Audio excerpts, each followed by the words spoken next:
오순절의 한국식 버전이 맥주감사주일입니다. 이스라엘 절기로 맥주를 거둘 때는 6월절 무교절 이후 50일, 그래서 오순절이라고 부릅니다. 10순자를 써서. 그런데 우리가 오순절에 맥주감사주일을 딱 지키면 좋은데 한국식으로 하다 보니까 오순절과 맥주감사주일이 분리돼 가지고 우리는 맥주감사주일을 그냥 먹을 것을 주신 은혜에 대한 감사주일로만 지키고 성령 강림주일은 또 별도로 만들어 가지고 따로 지키는 이상한 일을 하고 있습니다. 이해가 되시죠? 원래 성경대로 하면 오순절이 맥주를 거두어서 하나님께 감사 제물 드린 날이고 그때 성령이 임했다고. 그리고 그때 이스라엘에게는 처음 율법이 주어졌다 그랬습니다. 시내산에서. 이게 맞는, 이게 성경적으로는 그렇게 맞아떨어지는 시간대입니다. 한국식으로 하다 보니까 오순절이 그냥 달력에만 기록되어 있고 우리는 그냥 넘어가 버리고 오순절에 성령이 임한 건 따로 성령 강림주라 보통 6월 첫 주일을 지키고 맥주감사주일은 6월 마지막이나 7월 또 초나 해가지고 또 따로 지키고 그러다 보니까 이게 쪼개져 가지고 참 성경적으로 우리가 절기를 지키기 굉장히 어렵습니다. 그래서 이 종이 여러분에게 처음에 와가지고 맥주감사주일을 말 그대로 감사주일로 설교를 했고 그 다음에 성경에는 원래 이게 오순절이기 때문에 오순절에 합당한 말씀들을 읽고 또 설교를 했고 그런데 또 한국식에는 맥주감사절이 또 있단 말이에요. 그래서 이렇게 왔다 갔다 하면서 이 말씀을 전했던 기억이 있습니다. 오늘은요 다시 한번 맥주감사주일, 즉 먹는 것에 대하여 감사하는, 하나님께서 먹을 것을 주심을 감사하는 절기로 말씀을 준비했습니다.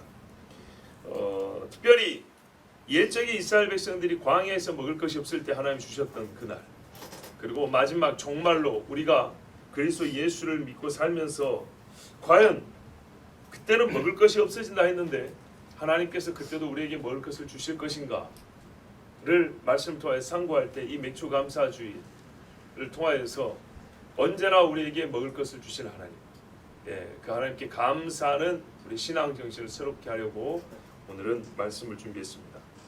우리가 먹을 양식 중에 하나님께서 참 많은 걸 주셨는데 그 중에 하나가 뭐였냐면 만나였습니다. 옛적에 광야에서 하나님 주신 하늘 양식 만나를 먹은 사람들이 있었어요. 오늘 그 만나 이야기를 한 번 더 할까 합니다. 2017년 5월 첫 주일인가에 그때도 이 만나 설교를 했던 기억이 있습니다. 왜 그때는 설교했냐면 첫 주에는 우리 홀수달 첫 주에는 성찬식을 합니다. 그래서 그때 다시 찾아보니까 5월 첫 주에 성찬식을 하면서 만나 설교를 했더라고요. 딱 5년 전에. 왜 했냐면 예수님의 피와 살에 대하여 구약성경에 예표가 있는데 6월절 어린 양은 살코기는 말하지 않고 피만 얘기를 했어요. 과연 예수님의 몸, 떡 되신 몸을 예표한 것은 무엇이었을까 하면 성경에 만나였다는 얘기. 그것을 가르쳐주기 위해서 5년 전에 설교를 했고요. 오늘은 또 하나님께서 따로 만나를 증거하라는 감동을 주셔서 준비를 했는데 역시 이 성찬주일과 맞아떨어지고 또 맥주감사주일과 딱 맞아떨어져서 하나님의 특별한 섭리가 있는 줄 알고 여러분의 말씀을 전합니다. 요한복음 6장 47절에서 51절에 보면 예수님 말씀하십니다. 진실로 진실로 너희에게 이르노니 믿는 자는 영생을 가졌나니. 여기서 믿는 건 나를 믿는 자입니다. 내가 곧 그 생명의 떡이로다. 우리 번역에는 중요한 게 빠졌어요. 47절에 나를 믿는 자는 영생을 가졌나니에 나를이 빠졌고 48절에 내가 곧 생명의 떡이로 해서 내가 곧 그 생명이고 딱 지정한 그라는 말이 빠져 있어요. 그 생명의 떡이로다. 우리가 예수님 보고 말하래요. 우리가 기다렸던 그 선지자라 이렇게 말하는 것처럼 그 떡이로다 이렇게 말을 합니다. 그 말은 옛적에도 이 떡이 여러 개가 있었던 것이고 그 중에 하나님께서 우리에게 지정하여 메시아의 떡 되심을 가르쳐준 일이 있었다는 얘기입니다. 너희 조상들은 광야에서 만나를 먹었어도 죽었거니와 이는 하늘에서 내려오는 떡이니 사람으로 하여금 먹고 죽지 아니하게 하는 것이니라. 그것을 먹는 자는 죽지 아니하리라. 나는 하늘로서 내려온 산떡이니. 이 산떡은 뭐냐면요 본인 자신이 살아있다는 얘기입니다. 그래서 살아있는 떡이기 때문에 먹는 자가 산다는 그런 말입니다. 이 기능적으로만 살린다는 뜻이 아니고 떡인 나 자신도 살아있다 그런 말입니다. 사람이 이 떡을 먹으면 영생하리라. 나의 줄 떡은 곧 세상의 생명을 위한 내 살이로다 살이로라 하시니라 그랬습니다. 이 말씀 중에 너희 조상들은 광야에서 만나를 먹었어도 죽었거니와 그랬습니다. 근데 광야에서 만나만 먹었습니까? 먼저 마신 건 물입니다. 그 다음에 메추라기 고기도 구워 먹었습니다. 그러면은 광야에서 세상의 반석에서 나온 물을 마시고도 죽었다. 하나님께서 비처럼 모래처럼 쓸어 담아주신 메추라기를 맨날 구워 먹고도 죽었다. 한꺼번에 세트로 말씀하면 좋은데 이런 건 얘기 안 하고 만나만 얘기했어요. 왜 그러냐? 만나가 영생을 위한 음식은 아니었지만 물과 고기와는 다른 특별한 음식이었기 때문입니다. 말하자면 평시에 먹던 음식과 다른 특별한 것을 먹었음에도 불구하고 죽었다는 것을 강조한 겁니다. 유월절 어린 양의 피가 특별했지요. 특별했지만 예수 피가 아니었기 때문에 그것은 예표였지 구원을 주지는 못합니다. 그런 것처럼 말이죠. 자, 그러면서 예수님은 이렇게 말씀했어요. 나는 만나보다 나은 먹을 양식이다. 먹는 자에게 영생을 주는 빵이다. 이렇게 말씀했어요. 히브리서에 보면 제사장과 비교해서 나는 더 나은 제사장이요, 양과 비교해서 나는 더 나은 양이요, 하늘의 하나님의 아들들 천사들이 있어도 감히 천사들은 나하고 비교할 수가 없어. 이렇게 예수님의 우월함과 탁월함을 말씀한 것처럼 예수님을 무언가 떡으로 비교할 것 같으면 잘해야 만나 정도 비교할 수 있는데 아무리 만나가 특별해도 예수님의 떡 대신 빵 대신에는 비교가 안 된다는 겁니다. 왜 그렇죠? 믿는 자에게 영생을 주는 빵이기 때문에 그렇습니다.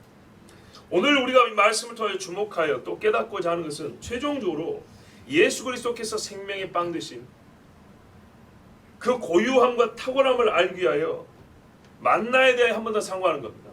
무슨 말씀이냐면 구약의 제사장의 위대함을 아니까 그것과 비교했을 때 이 위대한 제사장이 예수님에게 비교할 수가 없잖아요. 예수님이 얼마나 위대한 대제사장인지 우리가 아는 것처럼 예수님을 떡이라고 말할 때 맨날 가게에서 먹는 떡, 빵 이것만 비교하면 예수님의 귀한 떡 되심을 알지 못해요. 그러나 만나고 비교를 했는데 만나가 무엇인지 알면 이 만나가 아무리 특별해도 예수님과는 비교가 안 된다 하면 예수님의 생명의 떡 되심의 위대함을, 그 탁월함을 우리가 또 확실히 할 수 있겠죠. 그래서 오늘 만나에 대하여 예수 그리스도 이 성찬의 떡 예수 그리스도를 알기 위하여 그의 떡의 귀함을 알기 위하여 만나를 하나님 말씀 통해서 배워보는 시간입니다. 자, 여러분, 만나가 무엇입니까? 이것이 무엇인가 라는 뜻으로 이스라엘 사람도 먹으면서도 알지 못하여 물어봤습니다. 그래서 이름을 만나라 그랬습니다. 출애굽기 16장 14절 15절을 보면 그 이슬이 마른 후에 광야 지면에 작고 둥글며 서리같이 세미한 것이 있는지라 이스라엘 자손이 보고 그것이 무엇인지 알지 못하여 서로 이르되 이것이 무엇이냐 하니 이래서 이름이 만나입니다. 모세가 그들에게 이르되 이는 여호와께서 너에게 주어 먹게 하신 양식이라. 자, 매우 포괄적인 말이죠. 물도 하나님이 먹게 해서 주셔 마시게 한 것이고 메추라기도 하나님 주신 것이죠. 좀 더 구체적으로 들어갑니다. 특이하게 생겼고 이건 분명히 땅에서 난 건 아닌데 뭐냐 했더니 모세가 첫 번째 대답이 하나님 주신 양식이다 그랬어요. 자, 민수기 11장 7절에서 9절 가면 만나에 대한 설명이 이렇게 되어 있어요. 만나는 가시와 같고 모양은 진주와 같은 것이라 백성이 두루다니며 그것을 거두어 맷돌에 갈기도 하며 절구에 찢기도 하고 가마에 삶기도 하며 과자를 만들었으니 자, 어떻게 생겼는가? 어떻게 조리했는가? 그 맛이 기름 섞은 과자 맛 같았더라. 좋았다는 얘기죠. 밤에 이슬이 지내 내릴 때 만나도 같이 내렸더라. 자, 만나가 어떻게 어떠졌는지를 말하고 있어요. 이슬 내릴 때 마치 비처럼 내렸다는 겁니다. 이렇게 소복소복, 눈 이렇게 소리 없이 내리는 것처럼 그렇게 쌓였다는 얘기입니다.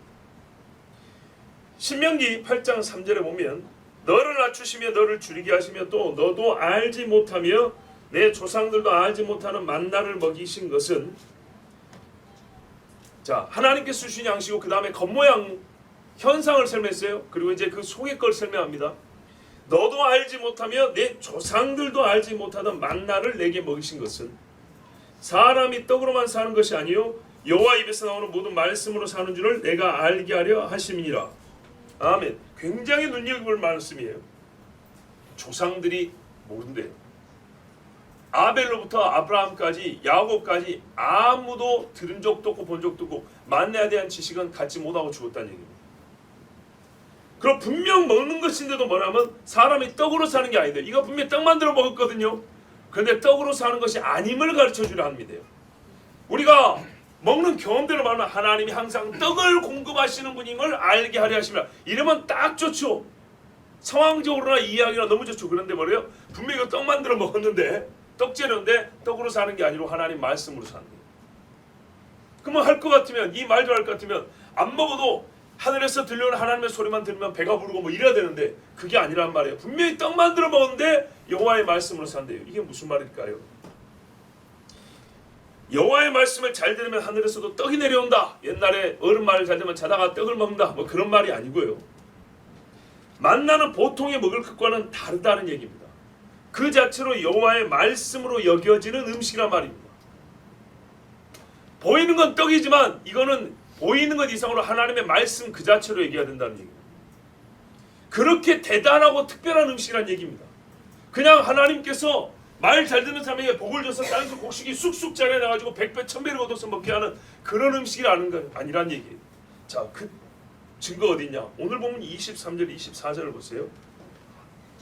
그러나 그가 위에 궁창을 명령하시며 왜 그러나라는 접속사가 먼저 나오냐면 출애굽기 시편 78편에 오면 똑같은 이야기가 두 번 반복되는데요. 그게 뭐냐면 광야에서도 불순종했다. 가나안에서도 불순종이고 믿지 않았다. 그런데 하나님 앞에 왜 그들이 순종해야만 했냐면 하나님께서 출애굽해 줬다. 왜 광야나 가나안이나 다 순종해야 되면 출애굽이라는 동일한 구원 경험 때문에 너희가 광야건 메마른 광야건 풍부한 가나안이건 항상 순종해야 된다. 그런데 너희는 출애굽의 경험을 하고도 메마른 광야에서는 메마르다고 불평불만이요 불신하고 가나안에서는 풍요롭다고 교만방자에서 나를 떠나고 똑같았다는 얘기입니다. 그래서 은혜 받은 자에게는요 출애굽의 은혜가 광야에서도 주님만 바라보게 되고 가나안에서도 출애굽의 은혜를 붙잡고 우상을 버리는데 은혜를 모르는 자에게는 광야건 가나안이건 매한가지인 거예요. 그래서 이스라엘이 벌을 받았다는 얘기입니다. 근데 하나님께서 이렇게 광야에서 불순종하고 하나님을 시험했다 그랬어요. 그냥 불순종이고 말 안 들어가 아니라 하나님이 과연 여기서 식탁을 베풀 수 있을까? 내가 보기에는 못할 것 같은데 이런 식으로 하나님을 조롱하고 비꼬면서 하나님을 테스트하고 돼 있다. 근데 하나님이 죽여버려야 되는데 보세요. 하나님은 진노 중이라도 긍휼을 잊지 않는다 그랬죠. 진노하니까 60만이 죽었어요. 그런데요 광야 다 지날 때까지 만나를 맨날 줬어요. 메추라를 맨날 줬어요. 그러니 조심해야 돼요. 내가 맨날 하나님 주시는 만나 먹고 메추라를 먹는다 해서 구원받는다는 말은 아니에요. 그것은 회개할 기회라고 보시는 게 맞는 거예요. 일상의 은혜와 이렇게 먹이는 걸 계속 주는 거 볼 때 나는 불순종했지만 아버지를 계속 나를 먹이시고 지키시는구나 하고 회개할 기회가 주었다 보는 것이지 하나님을 만만히 보고 하나님이 만나주는 거 보니까 나 구원하려는 것보다 이런 것은 착각 중에 착각이에요. 그런 건 아니에요. 자 보세요. 그러나 저가 오히려 위에 궁창을 명하시며 하늘문을 여셨다. 이런 일 보신 적 있습니까? 하나님이 먹을 거 주려고요 하늘문을 오픈했대요. 열어버렸대요. 문을 보셨어요? 옛날 다른 번역에는요 그러나 그가 위로부터 구름에게 명하사 하늘의 문들을 여셨으며 뭐냐면 위에서 내려오고 있는데 막지 말라는 거예요. 왜냐하면 이게 덩어리로 떠는 게 이슬같이 같이 떨어지잖아요. 이게 습기와 함께 같이 떨어지는 거기 때문에 구름 못 막게 하나님이 열으라 그랬다는 거예요. 이 말은 아주 쉽습니다. 만나의 출처가 하늘이고 정체가 하늘 양식이라는 겁니다. 하늘문을 여셨다는 것은 공기 중에 있는 무엇을 의미하는 것이 아닙니다. 공기 중에 있는 걸 주려고 하늘문, 구름 위의 문을 열 필요는 없습니다. 하늘을 날아다니는 어떤 분자의 조합으로 먹을 걸 만들었다는 얘기가 아닙니다. 본래 하늘문 위에 있는 것입니다. 옛날에 우리가 노아 홍수 때 하늘문을 여시고 물이 쏟았다 했죠. 그 위에 있는 거기 때문에 그 문이 열려서 내려왔다는 얘기입니다. 말 그대로입니다. 그것을 하늘 아래로 내려주기 위해서 하늘과 땅 사이에 있는 문을 열었다 이런 말씀입니다.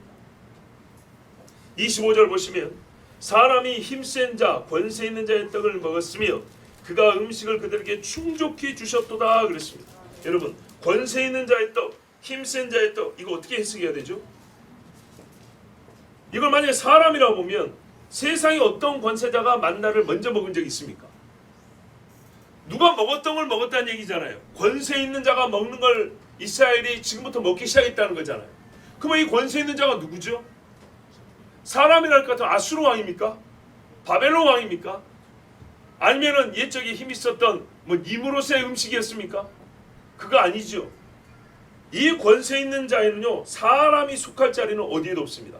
왜냐하면 처음으로 사람이 먹었다고 지금 말하고 있기 때문에 이 권세 있는 자는 분명히 인격적 표현이지만은 사람은 아닙니다. 만약에 그렇다면 조상들이 먹지는 못했어도 지식으로라도 알고 있어야 되는데 조상들이 알지도 못했다 그랬어요. 지식적으로도 들어본 적이 없다는 거예요. 그러면 아브라함도 모르는 것을 세상의 어떤 이방의 왕들이 알고 먹기까지 했다는 말입니까? 히브리 사람 중에는 먹은 사람이 이게 처음인데, 자, 그러므로 이 권세 있는 자라는 것은 사람이 아닙니다. 권세 있는 자, 이 권세 있다는 말은 히브리어로 아비르입니다. 아비르. 형용사로 강한, 용맹한 아비르 여기서 왔는데, 이게 옛날 번역에는 천사들의 양식을 먹다 이렇게 돼 있어요. 왜 천사들이라 그러냐면 아무리 생각해도 이 힘 있는 자, 이 권세 있는 자가 사람이 아닌 거예요. 그리고 하늘에서 내렸단 말이죠. 하늘에서 내렸고 권세 있는 자에 사람은 들어갈 자리가 없으니 이건 천사밖에 안 된다는 거예요. 거기다가 시편 103편 20절에 보면 능력 있어 여호와의 말씀을 이루며 그 말씀의 소리를 듣는 너희 천사여 여호와를 송축하라 할 때 천사를 말하면 능력 있어, 이게 아비르 똑같이 쓰여요. 똑같은 말. 뭐냐면 권세 있는 천사들이요 이렇게 말했단 말이에요. 그 성경에 우리 계속 있다 보면 힘 있는 천사가 내려오면 이렇게 돼 있죠. 하늘에 있고 힘 있는 자라고 불리는 존재가 누구냐 할 때 천사밖에 없단 말이죠. 그리고 하나님이 사단이 먹을 양식을 하늘에서 끌어다가 내린다는 것도 말이 안 되고 사단이 먹을 것을 사람이 준다는 것은 더더욱 말이 안 되죠. 자, 그러면 과연 천사는 음식이 필요하냐? 그건 제가 모르겠습니다.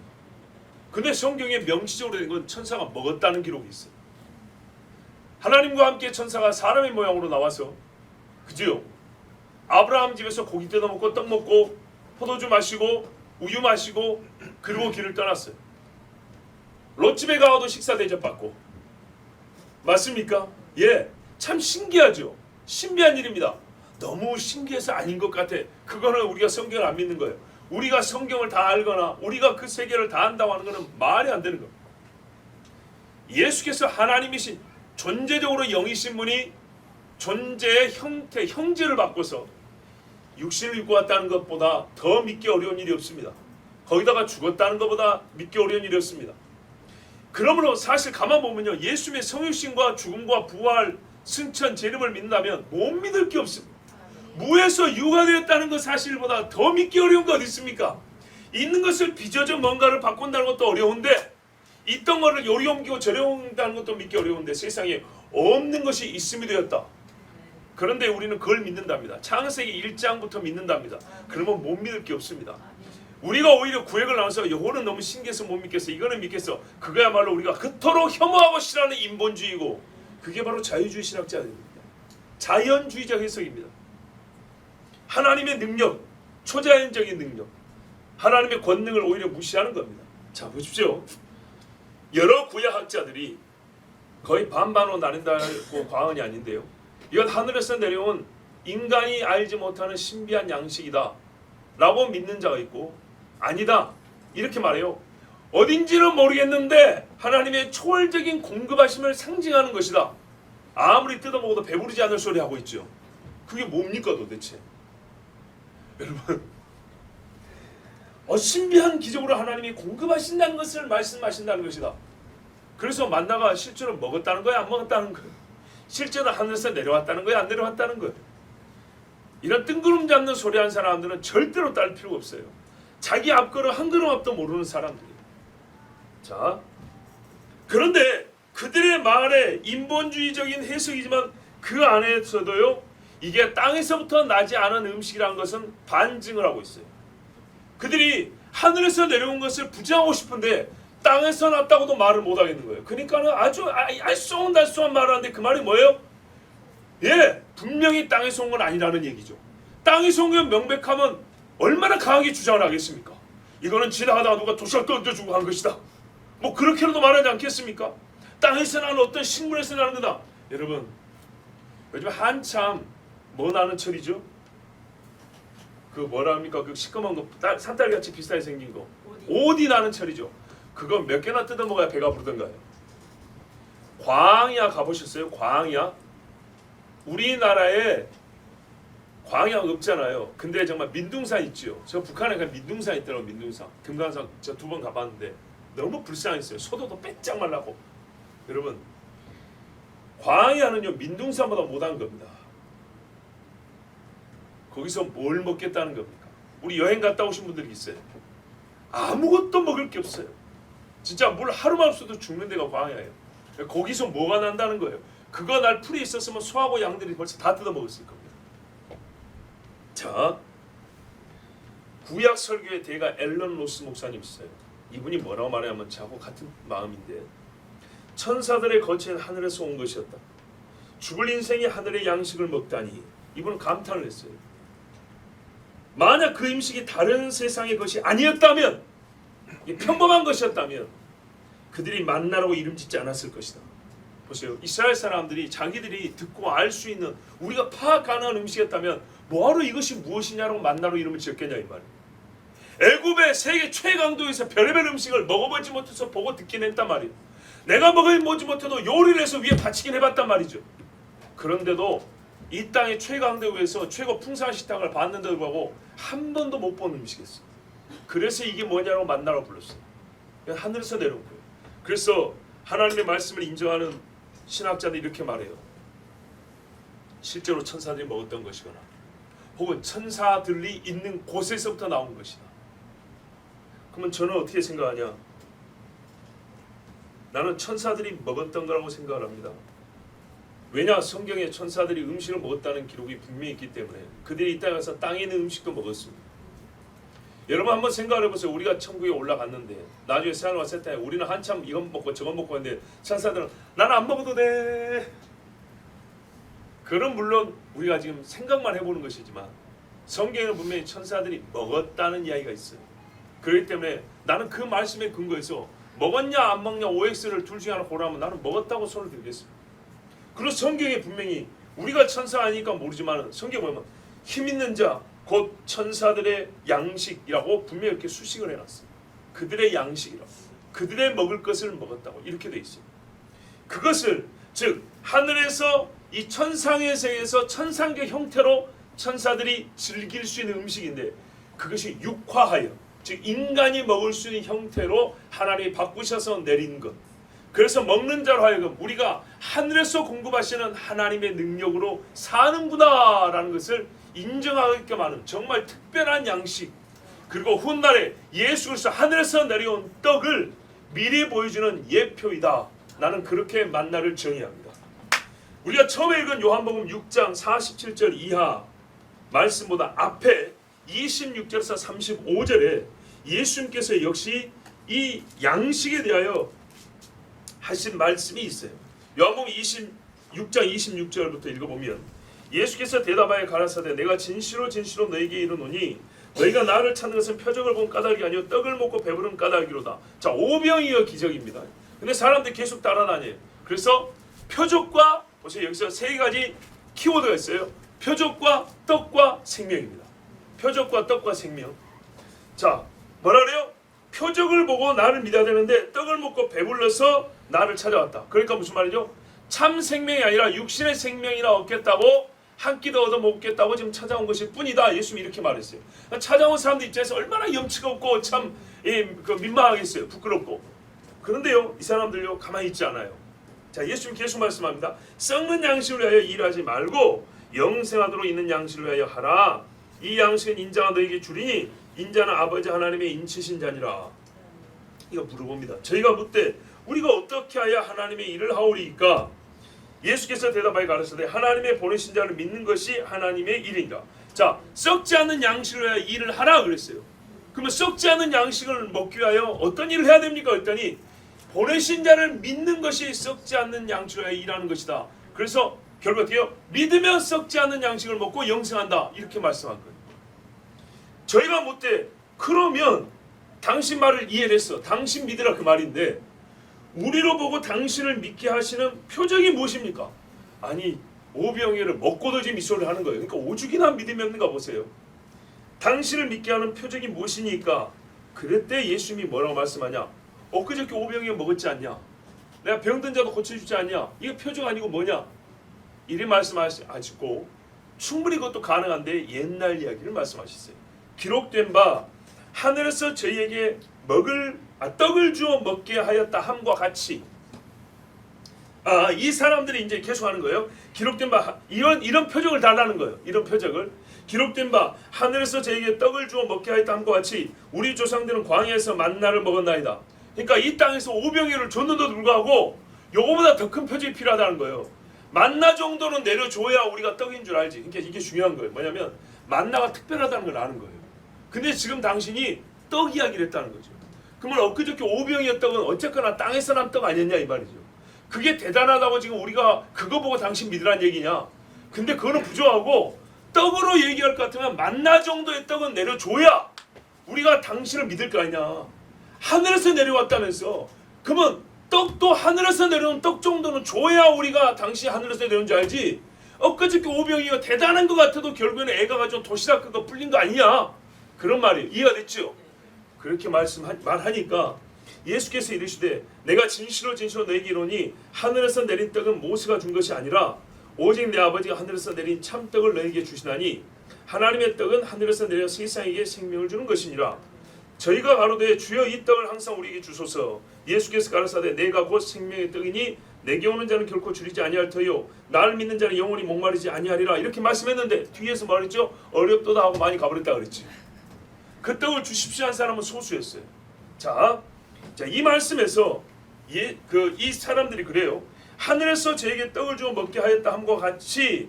이게 어디를 가리킵니까? 기록이 됐다는 게 성경 출애굽기 16장 4절 5절에 기록되고 느헤미야 9장 15절에 기록되고 시편 78편 24절 오늘 본문에 기록되어 있어요. 구약이 3번이나 기록되어 있어요. 성경을 알기는 알죠. 그러니까는 다시 말씀드리면 만나 이상의 표적은 줘야 된다는 얘기예요. 그러면 그들이 머릿속에 뭐가 있어요? 만나는 하늘에서 온 양식이다라는 거예요. 느헤미야 9장 15절 전반부에도 우리 번역에는 뭐냐면 하나님께서 그들에게 먹을 양식을 줬다는데 빠진 부분이 있어요. 뭐가 빠졌냐? 하늘로부터 빵을 주었다는 거예요. 하늘로부터 빵을 줬다. 이 하늘로부터가 우리 번역에는 생략되어 있어요. 근데 원문에는 있어요. 하늘로부터라. 자, 그러니까는요. 예수님은 이 사람들이 하늘로부터 내려온 빵 이야기를 하는 걸 부정하지 않아요. 다만 예수의 부정은 뭐냐면 한계를 얘기하는 거예요. 분명히 하나님께서 하늘부터 내게 빵을 내리셨어. 만나는 그렇게 내려온 거야. 그런데 그것은 참 생명을 주는 게 아니야 라는 것을 말씀한 거예요. 그래서 뒤에 이어서 아까 말씀드렸던 47절과 51절 하면 그건 먹어도 죽는다 얘기한 거예요. 이해가 되셨죠? 그래서 예수님의 만나 이야기의 요점은 뭐냐? 하늘로부터 내려온 특별한 빵이라는 걸 부정한 게 아니라 특별한데 그게 아무리 특별해도 나한테는 비교가 안 된다는 얘기예요. 그래서 그걸 먹고도 죽었다는 얘기를 하시는 거예요. 자, 어쨌거나 이스라엘 사람 전체가 하늘에서 내려온 빵으로서 만나의 그 정체를 다 인정하고 예수님도 그것을 인정하고 있습니다. 그래서 이것은 예수님의 참 생명을 주는 빵 되심의 예표라는 것을 예수님이 가르쳐 주시고 결국에는 너희가 나를 먹어야 한다 이렇게 말씀합니다. 마치 이 만나의 기능은 광야의 장대다리 노뱀과 같습니다. 노뱀이 예수님을 예표하지 노뱀을 보고 영생을 얻는 거 아닙니다. 불뱀에 물린 것만 낫고 사는 겁니다. 만나 먹으면 한 끼 식사가 해결되는 것입니다. 생명의 일부분이죠. 성막 번제단에서 태워진 속죄 양과 같습니다. 1년에 1차씩 계속 와야 됩니다. 속죄가 부분적이고 잠시 가리는 것일 뿐이지 예수님이 주시는 완전한 속죄는 아니었습니다. 만나는 그런 역할이었던 겁니다. 그러나 그것이 아무것도 아닌 건 아니죠. 속죄 양이 얼마나 중요하고요. 아사셀 염소가 얼마나 필요한 존재입니까? 또한 노뱀에 물린 자들에게 불뱀에 물린 자들에게 장대에 달린 노뱀은 생명 아니었겠습니까? 바로 그것이었습니다. 자, 이렇게 보면요. 가만 보면 예수님에 대한 예표는 광야에서 엄청나게 많이 주어졌어요. 그죠? 예수님의 예표와 모형은 광야에 거의 다 있어요. 세트로 다 들어있어요. 그래서 저는 광야가 얼마나 좋은 시간이고 복된 장소인가. 훗날의 선지자들이잖아요. 특별히 호세아가 그러잖아요. 광야는 미루얼 여행이라고. 미루얼이 뭐예요? 벌꿀이 쏟아지는 여행. 그래서 한이문이라고 하는 거예요. 이스라엘 역사 중 가장 많은 메시아의 예표와 모형이 주어졌고 또 뿐만입니까? 주어졌다는 것은 맛봤다는 얘기잖아요. 그죠? 속죄 양을 보았고 성막에 불 내는 거 봤고 반세에서 물 쏟아나오고 옛날에 훗날에 예수님이 배에서 생수가 나온다는 거 이게 뭔지 미리 맛본 시대가 광야 시대 아닙니까? 문제는 믿음이 없다는 거예요. 항상 문제는 하나님의 예표와 표적과 은혜가 부족한 게 아니고 믿음이 없다는 거예요. 광야를 할지라도 믿음이 있었다면 충분히 메시아를 경험할 수 있다는 사실 여러분 받아들이시기 바랍니다. 인생이 아무리 고단해도 믿음이 있으면 그 고단함 중에도 예수님 만날 수 있어요. 예수님이 주시는 생명의 공급 충분히 맛볼 수가 있어요. 자, 더한 것 한번 말씀드려볼까요? 이스라엘요 광야에서요 우리가 나중에 맛볼 하나님 앞에서의 만찬을 먹은 적이 있어요. 시내산 앞에서 이스라엘 사람들이 먹고 뛰놀았던 거 생각해 보세요. 물론 이게 변질돼 가지고 우상을 세워놓고 나중에 이제 이 타락한 것이 문제지만 그 전까지는 하나님 앞에서 먹고 마셨다 했어요. 특별히 나답과 아비후 같은 다른 불을 가져다가 하나님 앞에 벌을 받아 죽은 그 사람들조차도 시내산 꼭대기에 올라서 하나님 앞에서 먹고 마셨다고 돼 있어요. 출애굽기 24장 9절에서 11절에 모세와 아론과 나답과 아비후와 이스라엘 장로 70인이 올라가서 이스라엘 하나님을 보니 그의 발 아래는 천국을 편듯하고 하늘같이 측면한지라. 나중에 에스겔과 이사야가 본 걸 봤다 그 말입니다. 하나님이 이스라엘 자손들의 존귀한 자들의 손을 대지 아니하셨고 원래는 경계선을 쌓았죠. 올라오지 마라. 근데 허용을 했어요. 얼마나 큰 은혜입니까? 그런데 건방지게 나답과 아비고 하나님 앞에 제사 즉 예배를 우습게 여겼으니 손을 대지 아니하셨고 그들은 하나님을 뵙고 먹고 마셨더라. 저는 여기서 생각해 봤어요. 뭘 먹고 마셨을까요? 싸가지고 올라갔나 보다. 하나님이 밥 먹고 가라 할까봐 그 돌산이니까 싸가지고 올라갔나 보다. 도시락 싸가지고. 여러분 그렇게 생각하세요? 저는요 그거보다는 반석에서 난 물과 하늘에서 내려온 만나였을 수도 있다고 생각합니다. 이미 저 밑에 반석에서 물이 나오고 있습니다. 성경에 뭐라고 나온지 아십니까? 강물처럼 흘렀다고 되어 있어요. 시편 78편 계속 읽어보세요. 뭐냐면 강하수처럼. 그걸 생각해보세요. 장정만 60만인데 여기 정릉천같이 흘러서 먹을 수 있겠습니까? 어느 골목으로 그 물이 흐를까요? 먹으려면 저기서 대야 들고 수십 킬로 달려와야 되겠죠. 한 200~300만이 있다가 생각해보세요. 요즘 광역시 단위 아닙니까? 광역시. 그럼 물이 얼마나 크고 물줄기가 얼마나 많이 나눠야 되는지 한번 생각해보세요. 어마어마한 거. 그렇게 광에서 물 내신 하나님이 산에서 그 70명 먹을 물 못 내려주실까요? 충분하죠. 지금 날마다 지면에만 이렇게 덮을 정도로 만나가 내리는데 저 위에 시내산에서 이스라엘 70명 먹을 만나를 못 내릴까요? 충분히 내릴 수 있겠죠. 충분히 가능합니다. 자, 저는 이보다 더 예수 그리스도를 믿는 자가 나중에 하나님 앞에서 밥을 먹는다. 즉 우리의 최종적인 복락의 상태를 보여주는 예표가 없다고 생각합니다. 하나님의 보좌 앞에 선지자들이 거기서 밥 먹었다는 이야기는 우리가 들어본 적이 없잖아요. 만나에 대해서 두 가지만 더 생각해 보겠습니다. 하나는 간단한 문제고 하나는 조금 더 중요하고 우리에게 큰 뭔가 하나님 신뢰와 이 감사의 고백이 나오게 하는 그런 이야기입니다. 첫 번째 뭐냐면 광야에서 여러분 짐승은 뭘 먹었을까요? 짐승 물이 있어야겠죠. 그래서 반석에서 물이 나왔습니다. 강물처럼 흘렀다 했어요. 물 마셨습니다. 그 다음에 짐승이 메추라기 뜯어 먹습니까? 아니죠. 그 짐승이 전부 다 초식 동물들입니다. 낙타와 우양들, 염소들입니다. 나귀들. 이것들이 뭐 먹었을까요? 땅 파서 지렁이 먹었을까요? 풀 뜯어 먹었을까요? 그 풀이 얼마나 많아야 얘들이 먹을 수 있을까요?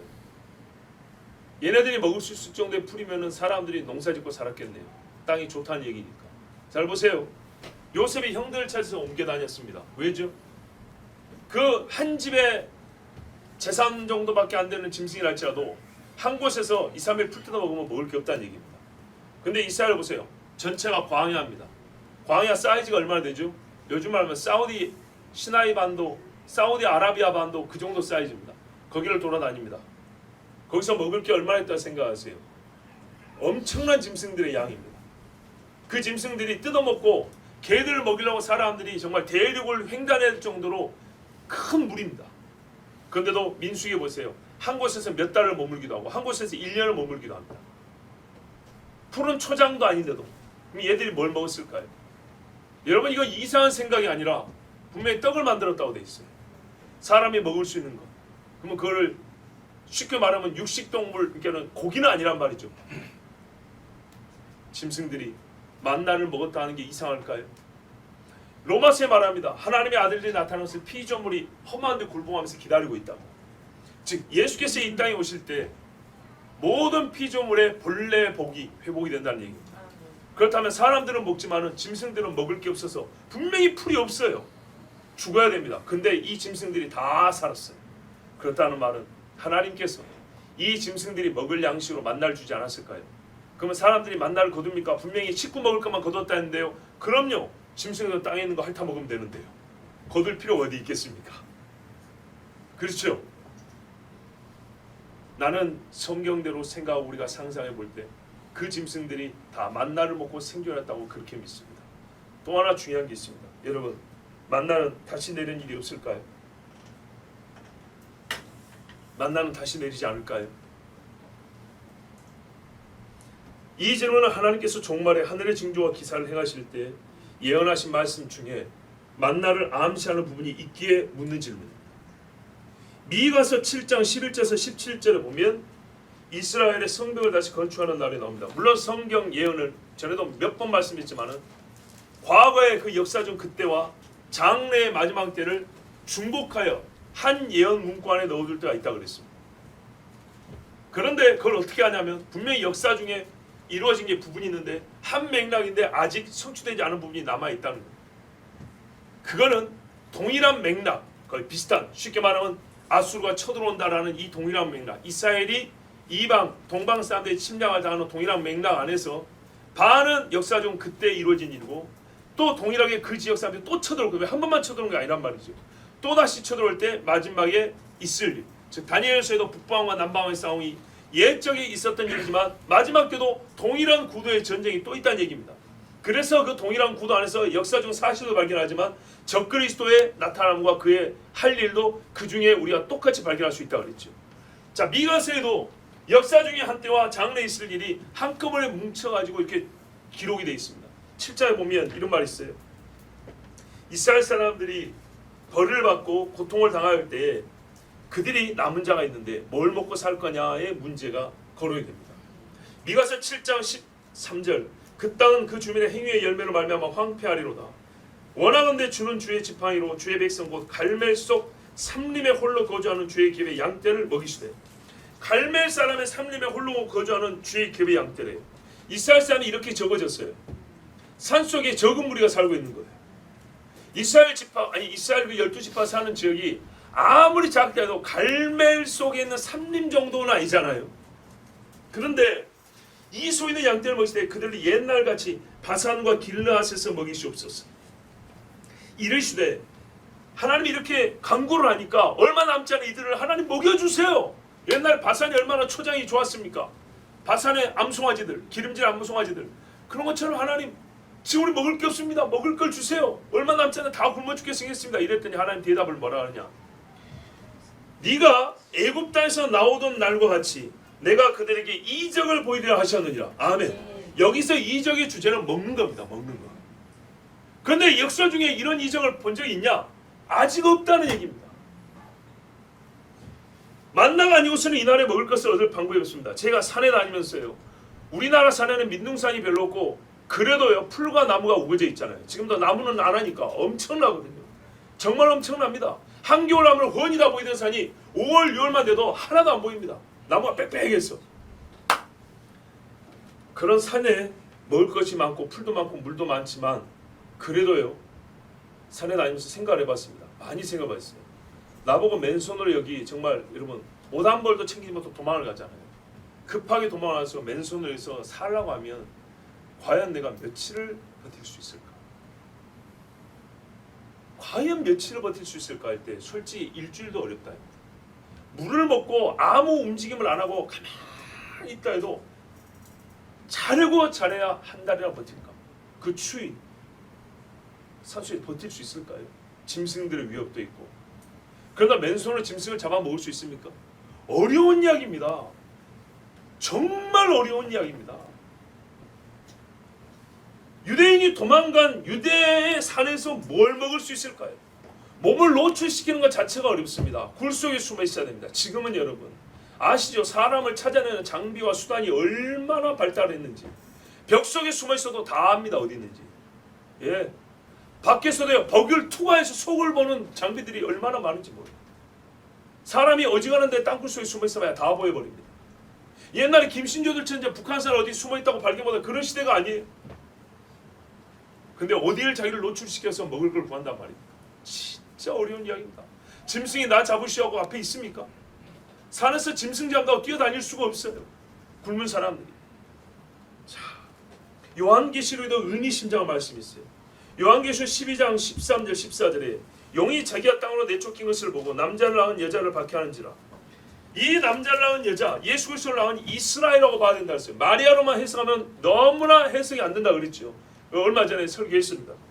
그 여자가 큰 독수리의 두 날개를 받아 보세요. 광야 자기 곳으로 날아가. 광야에 하나님이 정해놓은 데가 있다고 그랬어요. 구약성경 선지자 어딘지 지금 생각 안 나는데 어디 보면 내가 그들을 안전지대에 두리라 이렇게 돼요. 광야 안전지대로 둔다 했어요. 하나님이 먹이시고 보호하시는 땅이 있다고 그랬어요. 그것처럼 그것을 이제 모티브로 삼아가지고 뭐 어디로 뭐 땅 샀고 가니 이런 소리들이 나오는 거예요. 자, 광야 자기 곳으로 날아가 거기서 그 뱀의 낯을 피하여 한 때와 두 때와 반 때를 양육받으며. 이 양육받는다는 말이 뭐냐? 말씀을 배우고 교육과 학습을 받는다는 말이 아니고요.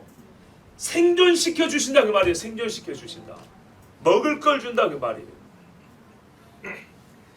한 때와 두 때와 반 때 동안 먹여 살게 한다는 말을 번역을 양육한다 이렇게 하는 거예요.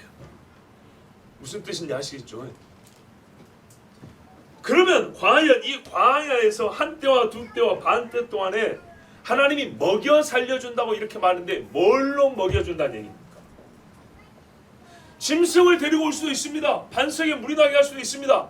나는 예스라고 봅니다. 그런데 문제는요, 요즘 같은 시대에 짐승들이 수백 마리가 몰려든다거나 물이 없던 데서 물이 나면 소위 감시 정찰하는 사람들 눈에 얼마나 잘 보일까요? 여러분, 만나가 내렸던 것으로 우리가 추론해 볼 수 있는 말씀이 또 있습니다. 광야 시대 이후에 예수님이 40일 금식을 끝냈습니다. 사탄이 시험을 했고 예수님 다 이기셨습니다. 그 후에 마태복음 4장 11절을 보면 마귀가 주를 떠나고 보라 천사들이 와서 주를 섬기니라 이렇게 되어 있습니다. 여러분, 여기서 주를 섬기다는 말의 내용이 뭘까요? 뭐가 포함되어 있으면 섬기다가 됩니까? 40일 동안 한 가지 옷만 입었으니까 새 옷 입으세요. 목욕 못했으니까 목욕물 데워드릴게요. 그런가요? 마귀가 뭘로 시험했죠? 먹을 것. 40일 금식한 자에게 섬김에 있어서 제일은 먹는 겁니다. 예수님의 먹을 것을 빼놓고 천사들이 와서 섬겼다는 것은 말이 안 됩니다. 40일 금식한 사람을 섬겼다고 했는데 거기에 먹을 게 빠지고 뭘 섬긴다는 말이 도대체. 그런데 천사들이 그 먹을 거 어디서 가져왔을까요? 도둑질해 왔을까요? 농사 지어가지고 밥 지어 왔을까요? 지나가던 노루 한 마리 잡아가지고 구워가지고 예수님 드십시오 했을까요? 매우 쉬워했죠. 천사의 음식을 드렸다면 이상합니까? 어디까지나 추정이지만은 저보다 나은 생각을 혹시 가지신 분이 있으면 한번 말씀을 해주십시오. 엘리야가 호렙산으로 갈 때 이런 일이 있었습니다. 로뎀나무 아래에 누워서 잤습니다. 굶고 왔어요. 차라리 죽여달라 했어요. 자포자기한 사람이 죽여달라는 사람이 뭔 음식을 싸웠겠어요. 그럴 밥에 먹을 정신이 없어요. 여기서 죽었으면 좋겠다는 사람이 무슨 정신을 거기서 음식을 사 먹거나 해 먹거나 도시락을 싸우냔 말이죠.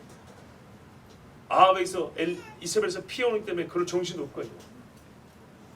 그런데요, 천사가 두 번 와서 물 한 배하고 떡을 줬다 했어요. 그런 다음에 재밌는 말씀이 있어요. 그 음식물에 힘을 의지하여 40주 40야를 가서 하나님의 산 호렙에 이르니라. 그거 먹고 40일 동안 걸어갔대요. 놀랍죠. 놀랍죠. 이 음식물이 일반적인 음식물이 아니란 것은 자명합니다. 그래서 저는 추론을 해보는 겁니다. 천사들의 음식 곧 우리가 만나라고 부르는 이것이 무엇인가라는, 이건 제대로 된 이름이 아닙니다. 이름을 모르니까 붙인 이름이 만나인 거예요. 충분히 그것을 먹었을 것이라고 생각할 수 있습니다. 천사들의 음식이고 천사들이 와서 주는데 그게 뭐가 이상한 일이겠습니까? 이렇게 예언과 이전에 있었던 사건들로부터 우리는 만나가 광야 이후에도 내려졌었고 주어졌었고 또 주어질 것이라는 것을 우리는 성경을 통해서 확인 또는 예견할 수 있습니다. 이것이 성경 전체 해석에서도 문제가 안 되는 것은 같은 기적을 한 번만 행한다는 원칙은 없습니다. 우리가 정해서 이 기적은 A라는 기적은 한 번으로 끝나는 기적이야. B라는 기적은 두 번, 세 번 있고 C라는 기적은 맨날 반복되는 거야. 우리 인간이 이렇게 쓸데없는 정리만 하지 않는다면 하나님이 어느 때나 어떤 일을 어떤 기적을 반복하여 행하신다는 것은 이상한 일이 아닙니다. 하나님은 홍해를 가르치고 요단강을 가르쳤습니다. 거의 동시대죠. 그러나 시대를 달리하여 엘리야가 죽은 자를 살리고 예수님이 죽은 자를 살렸습니다. 베드로가 죽은 자를 살렸습니다. 오병이어도요. 이와 같이 사람의 먹을 양식을 먹고도 남게 한 것은 예수님이 처음 한 게 아닙니다. 열왕기하 4장에 보세요. 엘리사가 그의 처음 거둔 보리를 누가 가져왔다 해서 보리로 떡을 만들었다 했어요. 요즘 이때쯤 선지자 학생들을 데리고 교육을 시키는데 먹을 게 없다 그래서 항상 가난하다 그랬죠. 그때 무슨 일이 있었냐? 누가 고맙게도 보리를 추수해가지고 첫 곡식이라고 떡을 만들어 온 거예요. 우리도 가끔 이거 본받지요. 본받았어요. 복받는 일이에요 정말로. 그래 왔더니 고맙게 이걸 먹을 수 있는데 문제는 사람이 너무 많은 거예요. 식구들까지. 이거 다 먹으면 누구는 못 먹어야 돼요.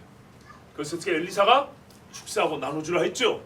그때 뭐요? 다 먹고 몇 가마니를 남겼다고 돼 있어요. 요 일을 엘리사도 있고 예수님도 했어요. 예수님이 흉내냈다는 게 아니라 하나님의 권능은 동종의 사건을 반복하여 행하실 수 있다는 그 원리를 제가 원칙을 말씀드리는 거라고요. 만나는 아닐 거야. 이것은 우리 생각이고 어떤 기적이든 간에 문둥병자를 낫게 하는 것도 하나님이 반복하여 하실 수 있는 겁니다. 불로 멸하시는 것도 하나님이 반복하여 할 수 있는 겁니다. 소돔과 고모라도 불이요 마지막에도 불이요. 하나님은 반복하여 할 수 있는 겁니다. 기름이 다하지 아니하더라. 이것도 놀라운 거 아닙니까? 엘리야와 엘리사가 똑같이 반복하여 행했습니다. 그리고요 요단강이 갈라지는 여호수아 때만 한 것도 아니고 엘리야와 엘리사가 또 했습니다. 그러므로 하나님의 주시는 하늘에서부터 내려온 능력과 기사와 이적은 반복될 수 있습니다. 그래서 사람들도 예수님께 요구한 겁니다. 반복된다는 것이 원칙이기 때문에 할 수 있다는 게 원칙이기 때문에 한 번 더 보여달라 그런 겁니다. 그러나 예수님은 충분히 보여줬으니 너에게는 이제 요나의 표적 외에는 보여줄 것이 없다고 거부하셨죠. 자 여러분, 그러므로 우리가 훗날에 만나가 다시 내려서 하나님의 남은 자들 백성들을 먹이셔서 분명히 먹어야 살거든요. 핍박만 피해서 사는 것이 아니라 피한 자들이 먹어야 산다고요. 그랬을 때 하나님이 먹이실 것을 우리는 기대할 수 있습니다. 다만 성경에는 이 대상이 유대인은 확실한데 비유대인인 그리스도인에 대해서는 제가 아직 잘 모르겠어요. 미가서의 말씀 분명히 유대인들이에요. 그리고 요한계시록에도 보면은 여자의 남은 후손인데 이 여자의 남은 후손을 좁게 해석하면 유대인들이 이스라엘 사람들이, 좀 넓게 해석하면 우리 그리스도인도 들어가겠죠. 아마도 하나님께서 이스라엘 사람들의 남은 자를 먹이시고 또한 그리스도인인 남은 자도 먹이시지 않을까. 예, 저는 그렇게 생각하고 있습니다. 그러나 분명히 명시적으로는 유대인 중에 남은 자들을 하나님 먹이신다고, 왜? 광야처럼 너희 조상들 먹인처럼 먹인다고 분명히 그랬기 때문에 그건 확실한 사실입니다.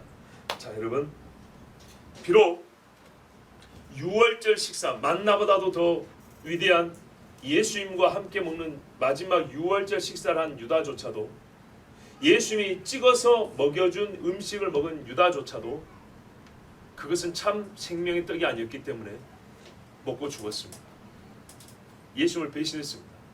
제가 지금 말씀드린 요지는 만나가 이렇게 위대하고 특별한 음식이라는 것을 강조하여 말씀드린 것은 그렇다 할지라도 예수님은 아니라는 겁니다. 오히려 만나보다 훨씬 더 복음의 시대에 예수님의 손에서 직접 주워 먹은 유월절 식사조차도 가룟 유다 같은 사람에게 생명을 주지 못한 것처럼 마지막 때에 주님께서 남은 자들을 먹이시려고 만나를 내리신다 할지라도 그들이 그 만나를 먹었기 때문에 우리가 예수님을 배도하지 않냐고 내가 믿음을 지킬 수가 있고 나는 구원을 확실히 받겠구나, 이것은 인간의 생각입니다. 물론 만나를 주어 먹이는 사람은 하나님이 아무나 주지는 않습니다. 땅에 기근이 있고 사람이 자기 살을 뜯어먹는 시대에 하늘에서 내려온 양식을 먹는 사람이라는 것은 이미 그리스도 예수를 위하여 자기 목숨을 내놓은 사람들이기 때문에 하나님이 그런 사람들에게 만나를 주시겠죠. 그렇지만 그 가운데서도 배도자는 나올 수 있습니다. 아까 광야에서도 말씀드린 것처럼 출애굽을 경험하고 하나님의 보호하신 증거로서 만나를 먹고도 배도자가 나온 것처럼 내가 예수 믿기 때문에 짐승의 표를 받지 않고 나는 차라리 저 광야에서 살겠다고 도망쳐 나온 사람들에게 그랬기 때문에 하나님이 만나를 주시겠지만서도 그들이 끝까지 예수 믿음을 지켜야 구원을 얻는 것이지, 내가 이 광야에서 만나까지 먹었으니 설마니 내가 구원을 못 받으랴, 이런 사람은 오히려 다시 배도를 하고 버림받는 사람이 될 것입니다. 오히려 광야에서 만나를 먹을 때 하나님이 나를 지켜주시고 나의 믿음을 보존하시려고, 지금의 이 믿음을 끝까지 지키라고 하나님이 나를 격려하시고 나를 도우시는구나, 그러므로 내가 여기서 만나까지 먹게 되었으니, 옛날에 광야에서 믿음의 조상들이 먹었던 만나까지 먹게 되었으니 내가 끝까지 어린 양을 따르리라. 이렇게 정말 굳센 믿음을 가지고 주님 오실 날을 소망하는 것이 우리의 할 일이고 참으로 하나님 주신 만나를 은혜롭게 먹는 자입니다. 우리 그날을 소망하면서 여러분 믿음을 지키십시오. 예수 그리스도 생명의 떡을 이미 우리에게 주셨으니 그 떡 먹은 자로서 절대로 이 세상에 썩을 양식으로 살지 말고 하늘에서 내려오는 참 생명의 양식으로 사는 우리 모두가 되길 바랍니다. 우리에게 이미 주님 주신 양식 예수 그리스도의 떡 살을 하나님께서는 주님이 다시 오실 때까지 잊지 말고 기념하라 하시면서 성찬 예식을 제정하여 주셨습니다. 이 예식을 수행하면은 우리가 가진 믿음을 새롭게 하고 예수 죽으심을 다시 떠올리는 시간이 있어야 하기 때문에 우리 주님이 제정하신 것입니다. 그러나 이 일이 참으로 우리에게 의미 있게 해서는 사람마다 자기 죄를 회개하고 정결한 몸과 마음으로 먹어야 한다고 말씀했습니다. 그러므로 우리는 이 시간에 먼저 하나님 앞에 회개하며 기도합니다. 하나님, 나는 매일 아버지가 주신